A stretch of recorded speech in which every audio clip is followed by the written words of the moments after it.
Good morning, Patriot family. We're so cold in Florida. Floralaska. It's Floralaska. Welcome to Open. Kind of cold front all the way down to Miami. Like, what is happening? Hell has frozen over. I'm telling you what, we are not okay down here in Southeast United States. Welcome to Open Mic ladies, right here with Patriot TV. We're so grateful you guys joined us. If you're not already, make sure you like, share, and subscribe. Set the notifications so you get notified every day when we go live at 10 a.m. Make sure you follow at Real Ali Leger, at Michelle Posey, and of course at Open Mic Ladies on all platforms. We've got a fun show for you today. We try to say fun, even though we carry a lot of really devastating topics. We're going to cover in the second half of our show, Allie, a little bit more focused on Minneapolis and some of what's going on through there. But there's been some stuff breaking even in Washington, D.C., some updates on the SAVE Act. We've got some people that are going on the record saying they are going to support it. Goodness, about time. Goodness gracious. It's exhausting carrying the weight of this on my shoulders, right? You tell a woman. Listen, you call it nagging, we call it effective. That part. Potato, it works, saying. And if the nagging doesn't work, we'll just be like, screw it, I'll do it myself. That part. Because that's the kind of independent, when you are hyper independent, that is just what happens. When you are forced to be independent, I don't want to be independent. I mean, yes, in certain areas, but I don't want to have to be masculine, I'll do it myself energy all the time. There's no part of us that wants to climb that ladder to change that light bulb or take your shoe off to use it as a hammer. We don't want to, but we will. But I will. All right, let's open the mic. Here we go.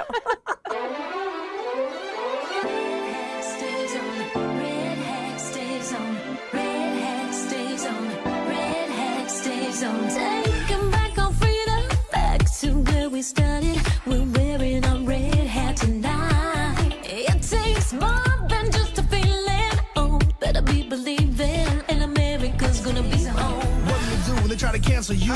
MAGA Nation, we cancel proof. My red hat stays on. My red hat stays on. You know I love God, but in Trump I trust. November 5th, he gon' ride with us. Our red hat stays on. Our red hat stays on. It's the mayor of Maggieville, the RNC King. 2024, freedom gon' ring. Mr. Red, White, and Blue. I'm still fighting for each one of you. And keep your red hat on.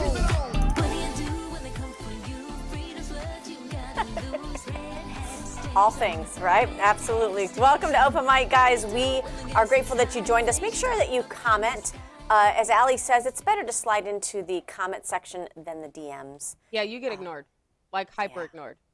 Well, no. We've gotten a couple, there's been a couple of DMs. Thank you, people that are actually part of, I think they don't do the tip line where they go to contact@openmicladies.com. Right, no, that's and we can also tell the important. difference. Yes, we can tell the difference between like the crazy comments and the comments we won't share. And can we talk about the comments where you go to the profile pic and you're married with children? Why are you? We could do a whole show on We that. probably should. Girls, don't do it. Lane. So, okay, good news. Let's start off with some good news, guys. I mean, it's like the tip of good news. It's not like the entire iceberg of good news. But the Clintons are officially going to be held in contempt of Congress. It's been slow moving, but let's take a listen to Representative Brandon Gill here.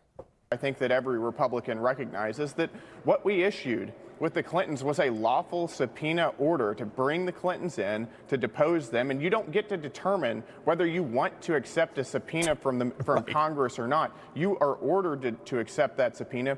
And listen, we've been working for months with the Clintons on scheduling in good faith to find a time that would work for us, that would work for them. We began this back in August. They've been playing games the whole time, and eventually we said, here's when the subpoena is going to be. It's going to be in January. They didn't show up, and the next step, unfortunately, is contempt of Congress proceedings. I mean, unfortunately for some, not so much unfortunate for me, what I think, what Allie thinks. But so let's back up a little bit. What took place? So Congress decided they wanted to be able to depose Bill and Hillary Clinton for a number of things to show up for questioning. This was done during the partisan January 6th Select Committee. Remember, we had Liz Cheney. Ooh, sorry, it involuntarily does that when I say her name. Oh my goodness. We had her as our Republican on that committee. They called in people. We've got Peter Navarro, Roger Stone, Steve Bannon, that were like, this is a farce. We're not doing this. And they largely, they arrested them. They served time in prison for that, at least with Peter Navarro and Steve Bannon. So when Bill and Hillary Clinton get their letter in the mail, it's like a jury notice. They're just like, oh, you want us to show up? Well, can we negotiate? How about we fly you out here to New York, and you just don't put anything on the record? And no, that's not how this is done. You want to talk about people who really feel they are above the law? They demonstrated it for the last 3 weeks, Allie. Right. So this is just the start, holding them in contempt of Congress. What do you think? Well, I like what Brandon Gill said, Representative Gill. He's like, you don't get to choose whether or not you accept a subpoena. A subpoena is a subpoena, and you need to show up, period. End of story, full stop. I don't understand what gives it the audacity. I don't understand what gives them the right, even the thought of the fact that they think that they have the right to say, well, we're not going to show up. Well, and I think, honestly, the reason why they feel that way is because nothing has happened to those that don't show up. Right. So they're going based off of previous behavior and previous knowledge. So if you really want them to show up, arrest them.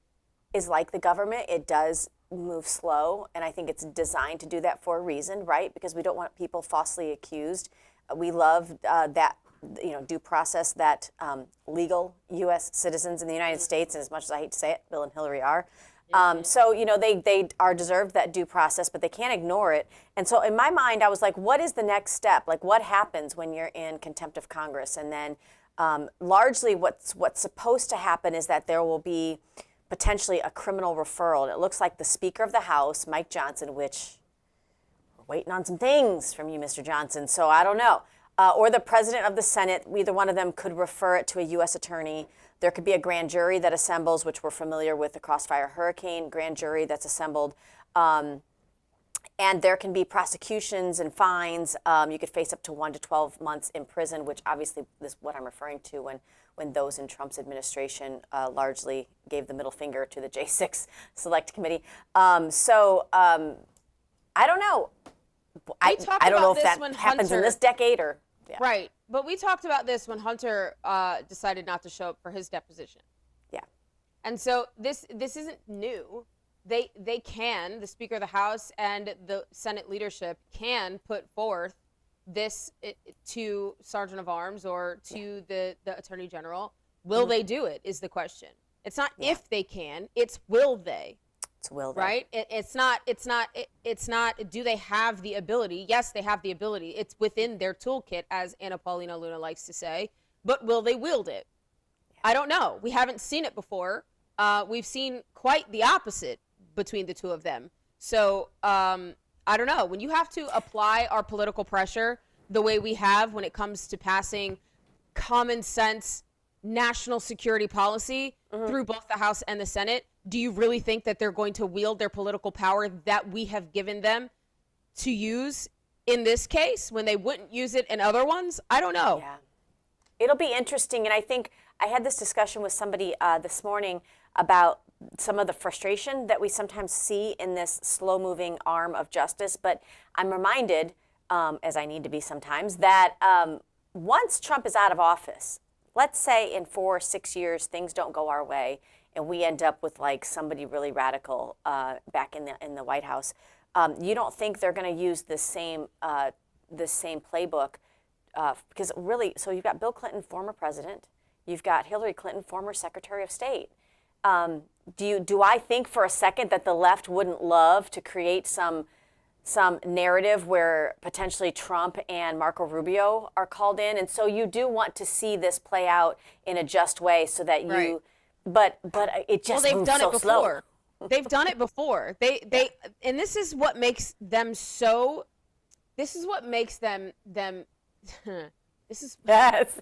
it's like so hard to even say it, but this is what makes them so successful in their messaging, right? They understand the rules and they play by the rules. They just fabricate to a point where you question whether or not it's real because they utilize their resources. Why the Republicans are friends on the right, why they can't do it, I don't know.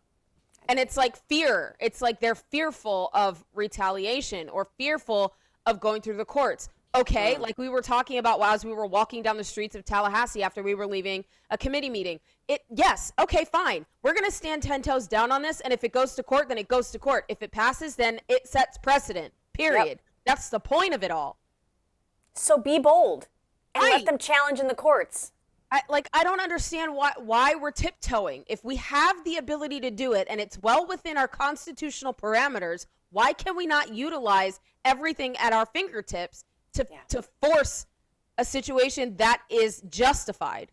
Yes, absolutely. It's what we call righting the ship. And as anybody knows, if you've ever seen the movie Titanic, it takes, if it's a big rudder like we've got with our government, it takes a lot. It takes some time and it takes a hard turn. Somebody needs to grab that wheel. And that's largely what we're doing here. I want to move forward because, Canada was playing what we call FF games. We won't tell you what they're called, but with President Trump largely saying, we are going to negotiate with China on some things. And he said, hold on, Monroe Doctrine, or Don Roe Doctrine, as we like to call it now, keep China out of the Western Hemisphere. He threatened some things with China. Largely 100% tariffs were threatened. So take a listen. Fox News covered it well. Let's take a listen. So now President Trump over the weekend threatening massive tariffs on Canada. The president posting this: if Canada makes a deal with China, it will immediately be hit with a 100% tariff against all Canadian goods and products coming into the USA. Now, the Canadian Prime Minister Carney now pushing back, saying this on Sunday: we have no intention of doing that with China or any other non-market economy.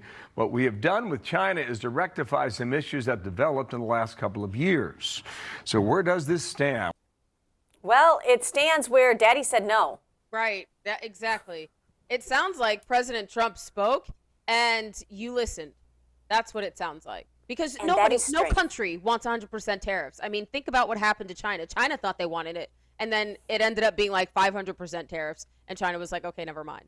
Okay, we're sorry. Okay, I'm sorry. Please take me back. And to imagine Democrats want to keep President Trump from instilling tariffs on other countries. Like, this is precisely why they exist. That no other president has been able to utilize the tariff the way that he's using it. It is a negotiation tool. It's a negotiation tactic, and it's well within his right to use. Why are you trying to obstruct that? Well, and the Supreme Court has even said that they're due to hear another big case that will get out in the summer, so we'll cover that. But yeah, you're exactly right. And NATO is even getting it. You have the Secretary General, as much as I don't agree with him on anything, Mark Rutte. I thought it was butt at first. When I read it, I was like, I can't say that out loud on TV. But Mark Rutte, and he's coming out and he's like,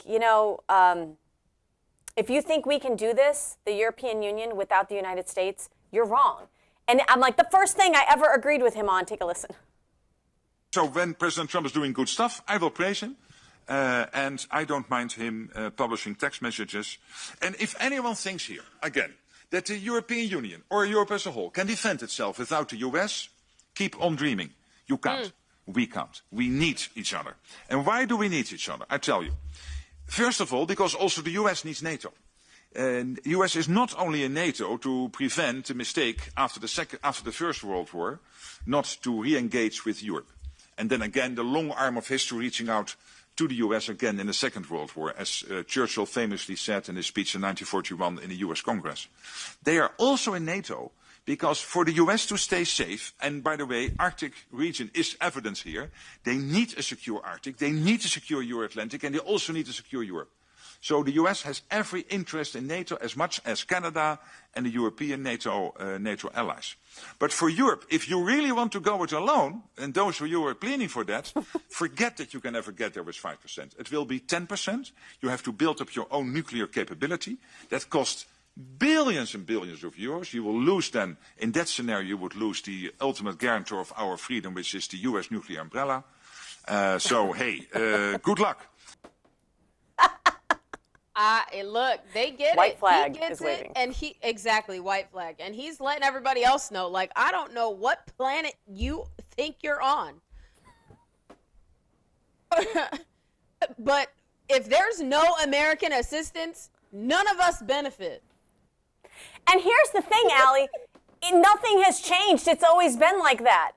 It's just when they look at an old, decrepit, senile man sitting in the White House for 4 years, like Joe Biden, they're like, oh, cool. He doesn't even, I mean, what do you do? What do you do in school in our day when you have a substitute teacher who largely doesn't know what the hell's going on, right? Everybody runs amok. And it's like, we had a free day at school. And that's exactly what we had for 4 years in the White House. We've always had this power and this authority, but nobody to flex the muscle. It's been frustrating. And President Trump out there looking like a bodybuilder the way he flexing. It's crazy out here. Like, nobody wants something. They think they want the smoke until there's flames at the door. Who said that? McDonald. He's oh my gosh, his first name escapes me, but he's a rapper. Okay. So everybody wants smoke until there's flames at the door. Seriously. They know better. They just knew that they could get away with it with a lesser president. Yeah.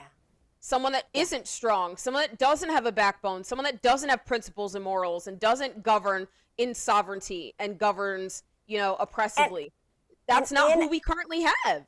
In an absence of leadership, when there's an absence of leadership in any corporation, in any form of government, in a household, when there's an absence of leadership, that's when the enemy's at play. And that's when things go awry. And that's all we've been asking for is that strong, steady leadership. And the only thing that's changed from 2022, when that same Secretary General sounded very different, the only thing that's changed between then and now is that Trump is in the White House. And that's what leadership gets you. Speaking of leadership, remember on the home front we had Mason, what is Mason's last name? I can't remember off the top of my head.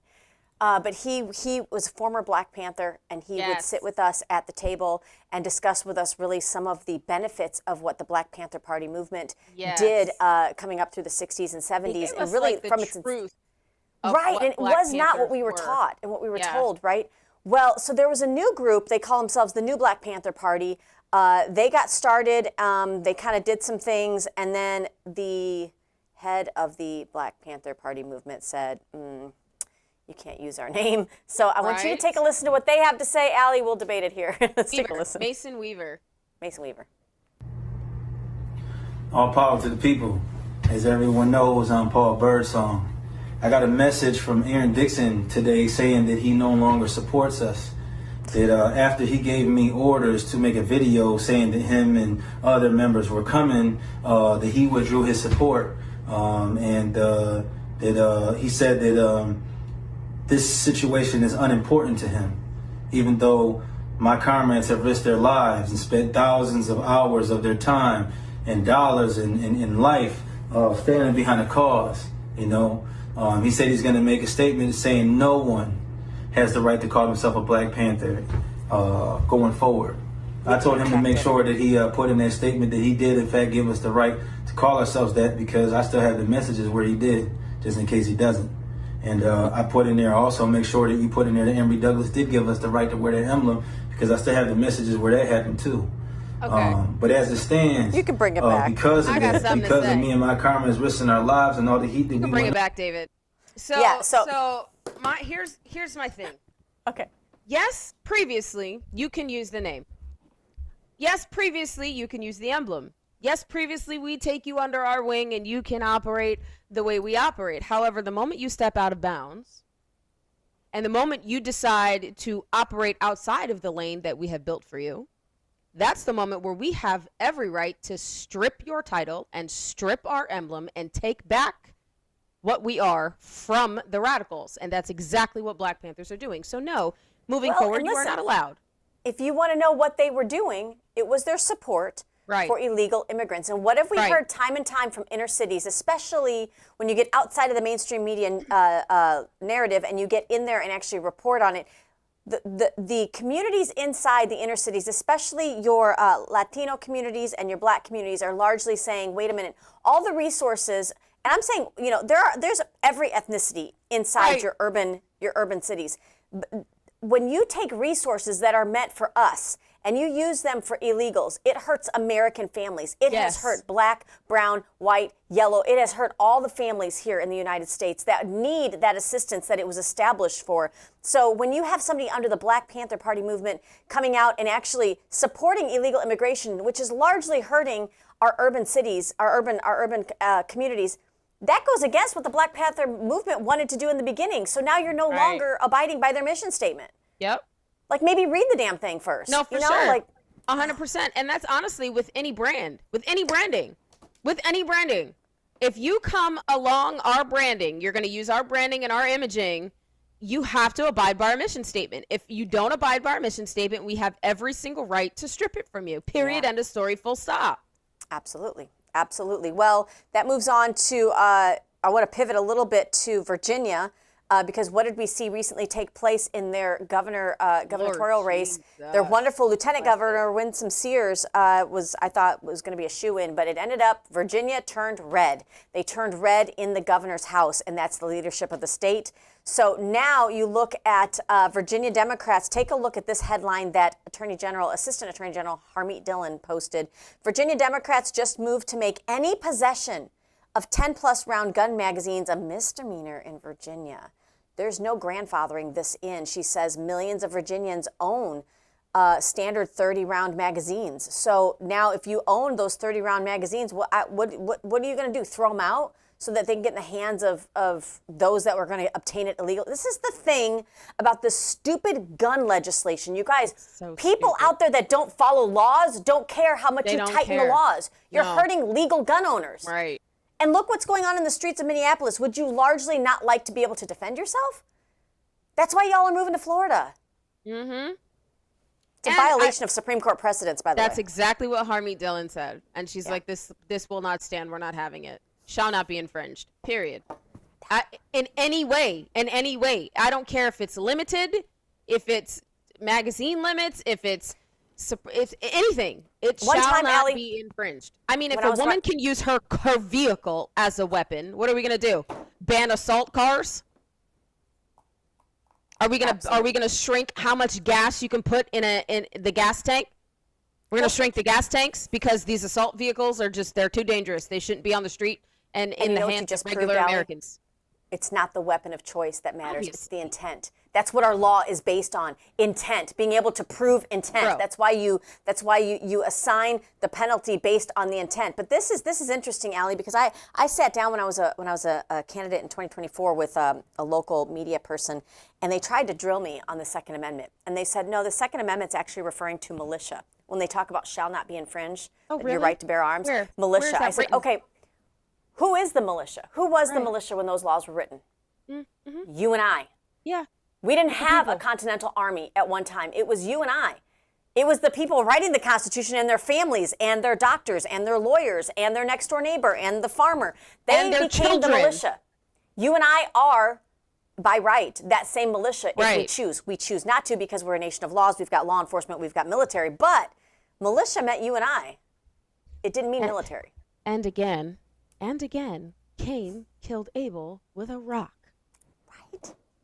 David and Goliath. A rock. Slingshot and a stone. It's not about the weapon used. It is about the intent of the person. But what will the now blue state of Virginia, what will they put their foot down to protect? Take a look at this. Leading report says that Virginia Democrats have introduced a bill to prohibit immigration enforcement. That means stop immigration enforcement within 40 feet of a polling place. You know, that place where you vote. Now, why would they not want ICE officials to be within 40 feet of a polling place? Is that going to become a sanctuary area in Virginia? Is the one place where you actually exercise your right as a U.S. citizen, voting, is that one place in Virginia now going to become a sanctuary area? Imagine you see what's going on in Minneapolis, right, where you have these protesters that are outside protesting. Do you think that might happen at a polling place? And why that part, right? And then the second part is, why do you think they want to limit immigration enforcement at a polling place? Because it's the one place you should be checking citizenship. It's the one place you should be checking citizenship. Is this thing on? pass It is. the SAVE Act. Let's throw something. What do we have? Leader Thune, pass the SAVE Act. Bring it to the floor for a vote. Pass the SAVE Act. You just segued. Very nice. Barrasso, Mr. Majority Whip, can you do your job, please? Can you get the votes to pass the SAVE Act? Why do I, as a regular citizen, have to do your job for you? I gave my consent to be governed. That means I gave you the ability to do the whipping for me. But if you want me to, I can grab my cat and nine tail and go to the Senate and be like, listen, y'all, it's time to flip some tables and secure our integrity. So let's go. Let's go. Well, and Allie, it's catching some steam. It seems like we're just talking about it, but it's catching some steam. Senator Jim Risch from Idaho, he's now pushing, and he's pushing publicly because he's using platforms that sometimes they don't dare give us because they don't know how much they can silence and mute us and tell us to calm down. But he is on Fox News and other places pushing for Senate Leader John Thune to bring the SAVE Act forward for a vote. Take a look at this. This is what they posted this morning, or what they had on their show last night. It's a list of SAVE Act co-sponsors. It's a pretty long list. Take a look. We've got to get this passed. I mean, it's pretty basic. You don't get to vote for the president or the prime minister of Canada, or the prime minister of England or France. If you're illegal, you don't get to register to vote in this country, and you don't get to vote in this country. So we've got to get this passed. We have to have a vote on it. And it's common sense. Hopefully the Democrats will come on board. But if they're not, why aren't they? I mean, do they want illegals to vote? This is just common sense. So we've got to get this passed. But the first step is we got to get a vote. He's right. I am so glad this has picked up steam. Sis, you have no idea. You know. Sis, yes, I do. Listen, but to our viewers, talking about it. This is what you have to understand. And Allie and I are living it and seeing it in real time. Grassroots, people watching this that are like, I don't do politics, but I know what's right and wrong. You feel it in your gut. You understand this is as simple as right and wrong. Grassroots and independent digital soldiers and independent media pick it up, and we push and we push and we push and we push and we push. And the smoke gets enough from us fanning the flames that then mainstream media and influencers pick it up. And as soon as they pick it up, your representatives understand it. And they find this amazing courage. I don't know where it came. I don't care where it came from. It came from political pressure. That's where it came from. See, what people don't understand is that they think that when they elect a representative, they're electing someone who already is going to go in there and do the job. But what happens when they get there is they become timid because they're surrounded by lobbyists. They're surrounded by people that don't have their best interests. They're surrounded by snakes and villains, right? It just is. And so they don't know if they're actually going to have the support if they do stand out on that limb and stand up by themselves, with the exception of a few. With the exception of a few, there have been those that would stand up even if they stand alone. However, when you have those that are very timid, it requires all of us to have their back, to push them towards what we want, and to have their back when they do it the right way. And I'll give you a perfect example. When we were in Tallahassee and we spoke on behalf of supporting the harmful to minors legislation, adding and tightening the teeth in state statute that understands what you and I understand, what is harmful to minors, like giving them pornography. But Representative Bankson has stood alone time and time again. And every time we just keep promising that we'll be there and we'll be there and we'll be there. And largely we are there. And that's what allows him to continue to go, I'm not popular right now, and I'm definitely not getting invited to a lot of these cool swanky parties, but I'll do the right thing. And that's what they need. They need that extra push and that extra help. Somebody that is speaking out now very loudly is Eli Crane, Representative Eli Crane. Let's take a quick listen to what he had to say. Instance, and fled California. California is set to lose half dozen electoral votes. Other left-wing states, you could see a flip of potentially 40 electoral votes to the Republican column in 2030 after the census, making it virtually impossible for any Democrat to win nationwide. And this seems like a last desperate Hail Mary effort to try and stop that from happening. This is why the criminal aliens have been brought into our country. This is why they're trying to rig the census.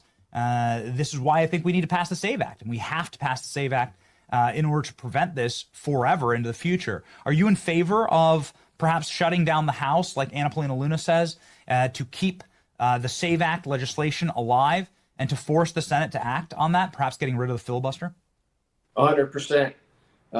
I've been in conversation with Miss Luna before we left Washington last week, and I'm absolutely standing with her on that. But, you know, it's interesting, Benny, because we talk about all of these different issues, right? We talk about the open border, we talk about election integrity, we talk about the fraud in Minnesota.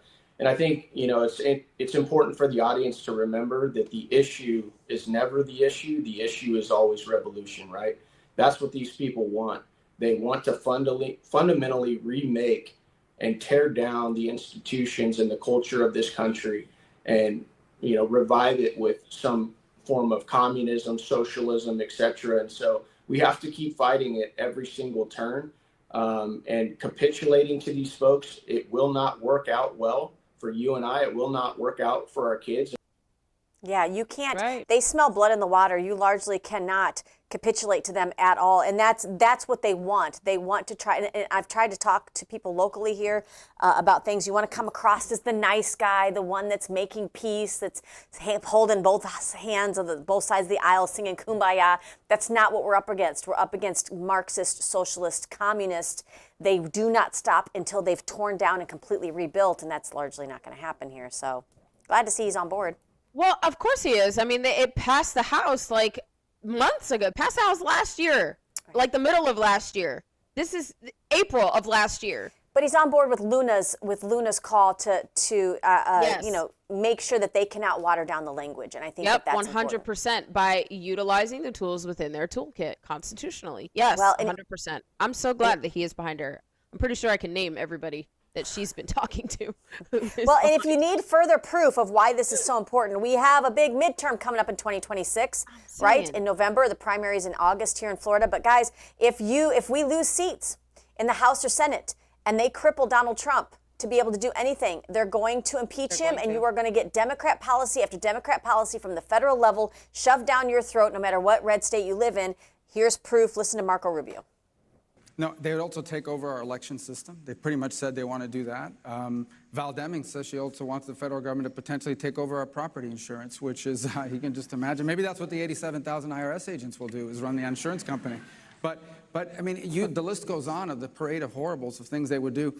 Look, if they were in power, I'm convinced of this now. If they had a filibuster, no filibuster, whatever, and they had been in charge during the COVID, they would have locked down the country.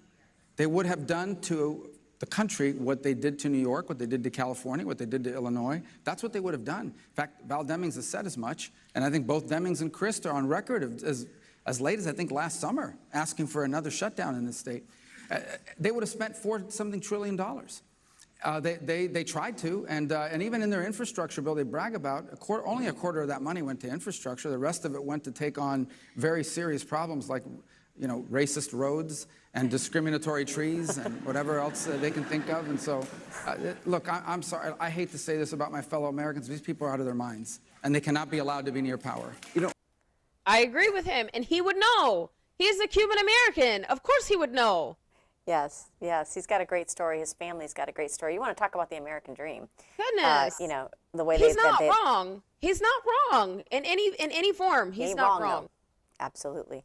Guys, we've got so much more coming your way. We're going to take a quick break, but we'll be right back with more Open Mic. You're going to hear a way that you can support not only Open Mic, but you can also support Liberty Cigars with that promo code Open Mic. We'll be right back after this. In America.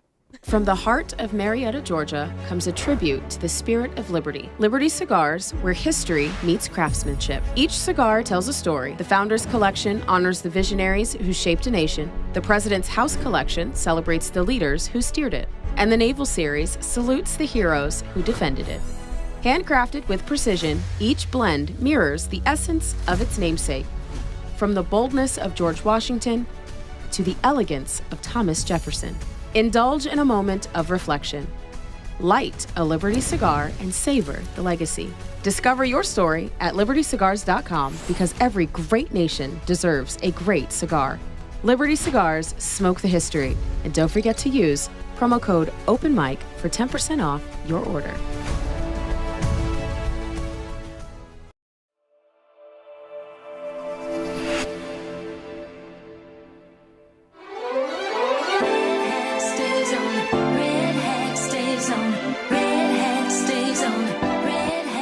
back here with Open Mic, guys. Thank you so much for staying tuned. Make sure you like, share, and subscribe, and comment below. We'd like to know where you are watching from, and what is it looking like in your state or in your city?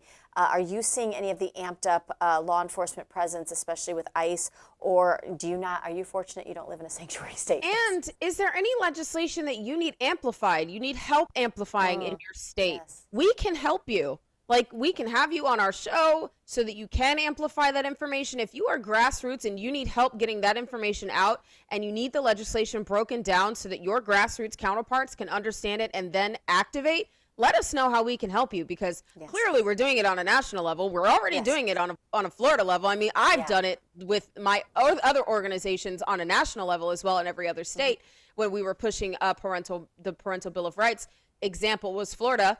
And so I just, if you need the help, like, utilize your resources, y'all. This is what I tell my kids.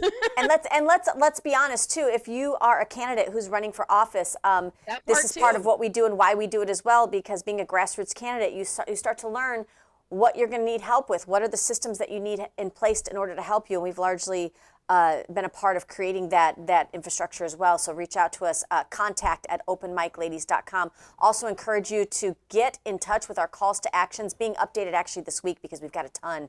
But it is thehollowalliance.com. There's many hats we wear, and we're grateful to do it all.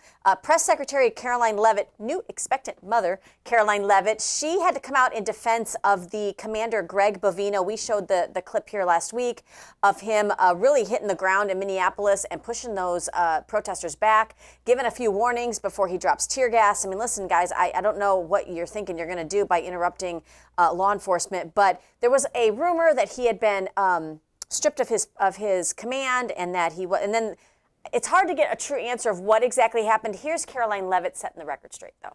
We eliminated non-permanent residents eligibility for. Let's bring it back. Skipping that one. Sorry. We'll move on to the Caroline Leavitt. She speaks right from the podium in the press room in the White House. Take a listen. Mr. Bovino is a wonderful man, and he's a great professional. He is going to very much continue to lead Customs and Border Patrol throughout and across the country. Mr. Homan will be the main point of contact on the ground in Minneapolis. And to follow up, given Mr. Homan's coming. So you thought you had Bovino and he was going to be like awful and horrendous, and now you're going to get Tom Homan. Well, so there was rumors that Bovino was being removed as commander at large for Border Patrol. And then it was broken. The story was broken by Nick Sorter. And the massive amounts of people that responded went into like complete chaos and got back to President Trump. And President Trump was like, wait a minute, this isn't what is happening here. He had no idea.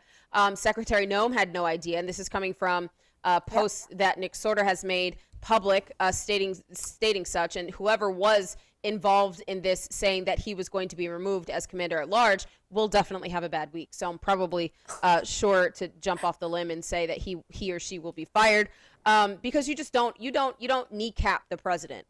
Especially when Bovino has been exceptionally and you don't think that when you try to kneecap the president that we're not going to shout from the rooftops and somehow get his attention, because that's like exactly what we do. And I so think now it's pretty funny. ICE is being removed from Minneapolis because of the police force now has found a new fire underneath them. Well, and Daddy Trump. You mentioned Nick Sorter, and yes, and I just want to play this clip that he shared.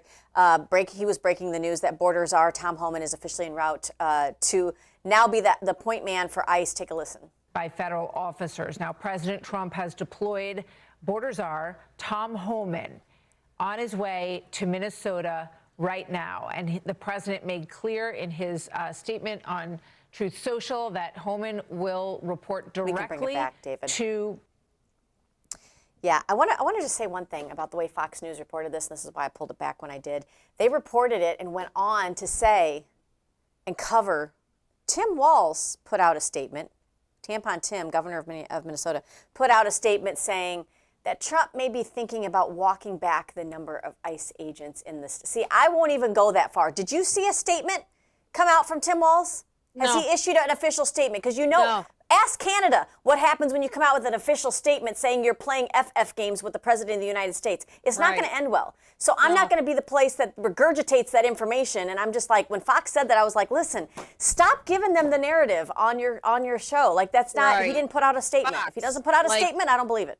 And this is why there's a lot of people that don't really take what Fox has to say at heart. It's more like a grain of salt, right? They're just like, okay. That's cute. Okay. We'll believe it when we see it. But this is why we trust those independent journalists like Nick Sorter, who have been in communication with the administration and has been boots on the ground in several of these Antifa-run states. So, I mean, I trust that. And if we're wrong, then we're wrong. And we apologize, we'll retract and all that. But that never happens on legacy media. Again, this is why, Speaker Mike Johnson, we need to repeal the Smith Modernization Act, whatever it is, call it the Charlie Kirk Act and redo it. I don't know. Whatever. Absolutely. Just put the thing on the docket. Absolutely. And guys, we want to make sure here at Open Mic that you understand what that means by bringing the head of ICE into Minneapolis. You're going to hear a lot of stories. You're going to hear a lot of rumors. You're going to hear a lot of hate and fear porn. And so right here on Open Mic, we're going to break it down for you. Take a look at this. I shared this from Hadass Levy, who actually does our opening track, but it's been circulating everywhere. I know she shared it from somebody. Take a look at Tom Homan. Let's take a look at this. Barack Obama's ICE chief, back when he was in office, received an award for doing almost 1 million removals through ICE. Donald Trump's ICE chief was called a Nazi. You see the difference? The problem is they're both the same person. That's Tom Homan there under the Obama administration doing the job that he's even done under the Trump administration. Now that he does it under Trump, they're calling him a Nazi. It's important to know that in 2012, Obama deported 500,000 people. In 2025, Trump's only deported half as many. The difference is mainstream media's brainwashing. It's the same guy, y'all. Same guy. What did we call it? It was agitation, right? Agitation and propaganda. It's agitation and propaganda. Mm-hmm. That's exactly what's happening. Yeah. So this is what happens. Propagation. When you have, for sure. Okay. This is what happens when you have legacy media who is able to lie to you, to lie and use propaganda to the American people instead of actually holding journalistic integrity and telling the truth. This is why it is also important to remove or repeal or put into new place again month act. Okay. Yes. In 2012, oddly, where Barack Obama decided it was okay for us to undo an act that was kept from allowing us to have propaganda in this country. And I would love a chance to just ask him that one question. What the hell were you thinking? Well, there's more help coming to Minneapolis, and it's coming by way of Secretary of War Pete Hegseth. People are going to scream about this. They're going to scream about this, but he just approved the Border Patrol request for the use of Fort Snelling there in Minnesota. They're going to create a base operating as housing for immigration agents, because you see they're ransacking hotels and giving away the location of ICE agents. So he's going to use this base to help house aircraft and personnel. Some people have an issue with it. Before I play it, I want to let everybody know that this aligns with what's called Emerging Innovative Border Techniques Act. It's H.R. 993. So for all you lefties that like to watch because you think you're going to catch us, this is actually, there's precedent set for this, which mandates scalable infrastructure to address border security gaps. They're using your tax dollars and a base that's not at work right now to be able to help our ICE agents. Take a listen.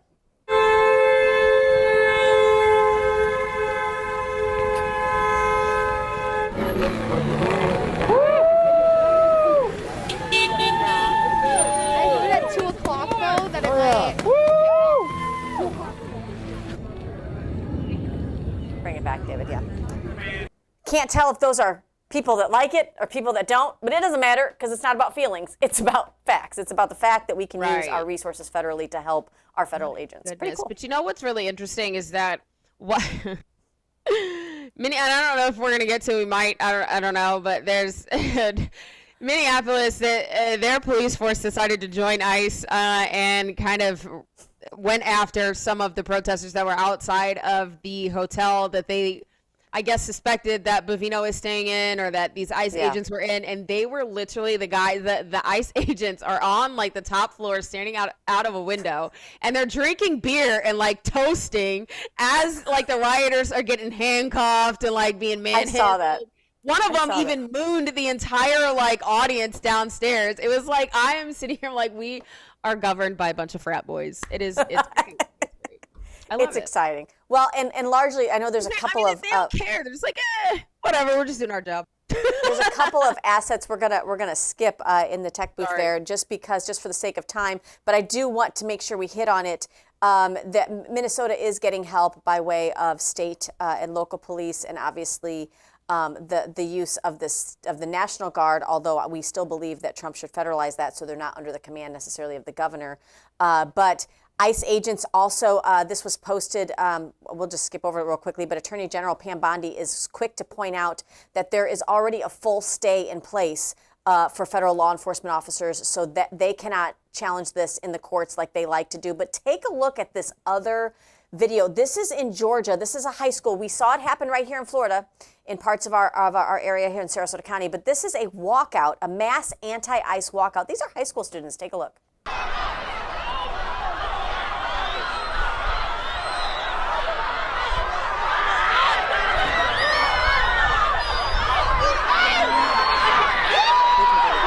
David. I bet you anything. I bet you lunch money. That if you'd have told a classroom full of seniors that you can get the free day if you go out and protest ICE, everybody is leaving the school property to go protest ICE, whether they believe it or not, because it's a free day out of school. Amen. And here's what I have an issue with this. We both have an issue. Well, absolutely, Allie. But in that district, that school district, that high school has a 6% math proficiency. 6%. And 16% reading proficiency. These are people at the high school level that are supposed to go into college. They're supposed to go into the military. They're supposed to go into corporate America. They're supposed to go into the trades. With only 6% of them understanding basic math and only 16% of them understanding basic reading, you won't be able to read the founding documents. This is why the left fights so hard for education. Because when you dumb down America, you make us reliant on daddy government. And if daddy government's in the hands of the wrong people, they'll be happy to sit there and vote right along because your food, your electric, your bills, your health care, everything is supplied by government. Then you don't need to read and write, I guess. It's infuriating. It's infuriating. Sorry. No, you're fine. I can't even add anything else. I just honestly, like 6% basic math, guys. Basic math is adding and subtracting. That's basic math.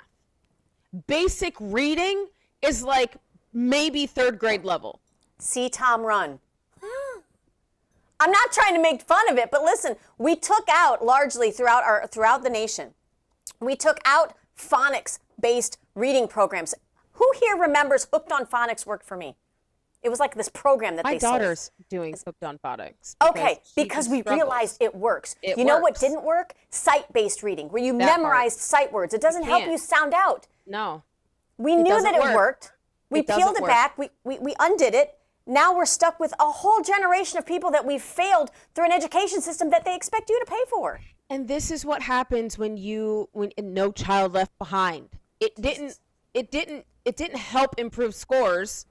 All it did was push children to the next grade who couldn't be there, who couldn't do the work in the next grade. So then they end up in remedial math, and then you can't afford tutors because it's too expensive, and most of the families are on, assistance because of it. Like this, it doesn't make any sense. And then you have unions, teachers unions, that instead of using their money to actually come up with better curriculum, no, they want to instill porn and erotic material that excites sexually children. Like none of this makes any sense, but it does make sense if you are a Marxist.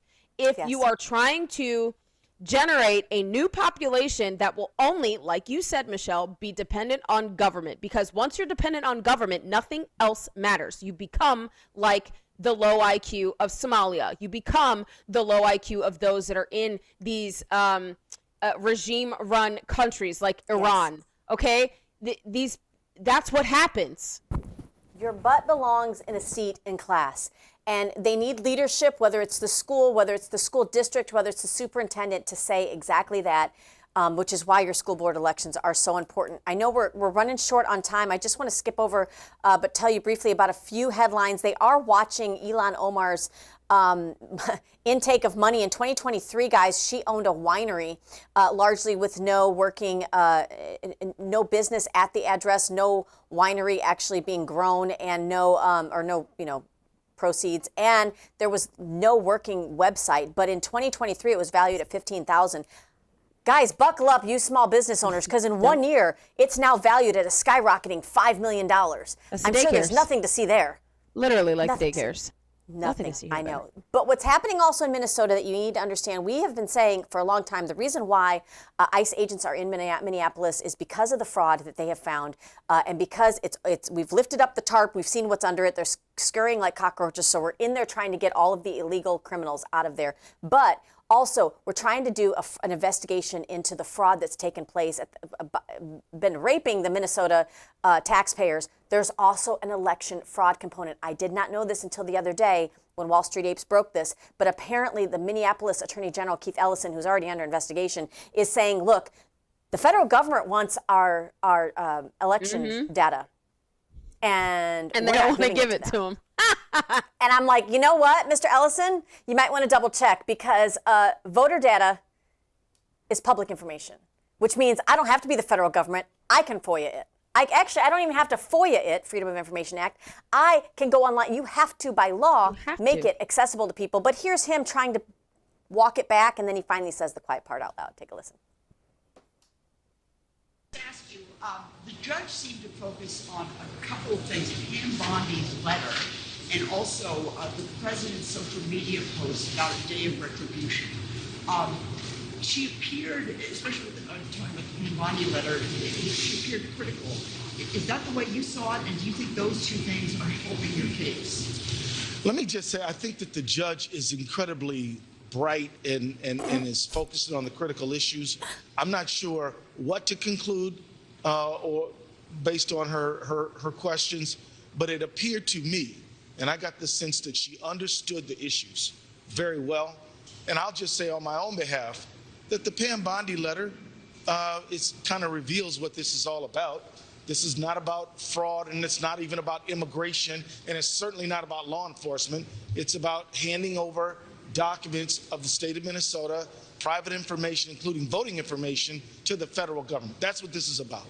And that's why we're fighting it. Do you mind? So you know what somebody does when they're BSing? The first thing they do is they go in there and they sing the praises of the judge. Yep.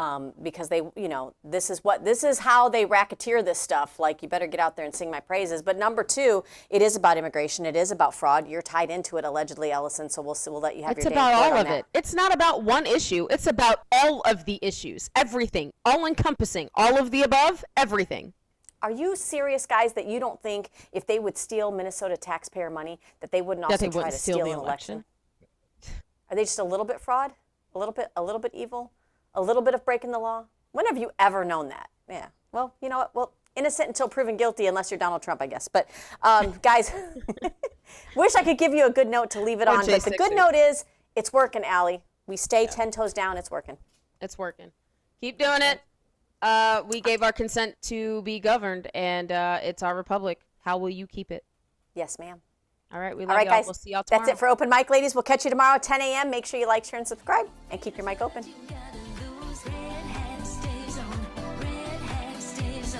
What do you do when the gas is high?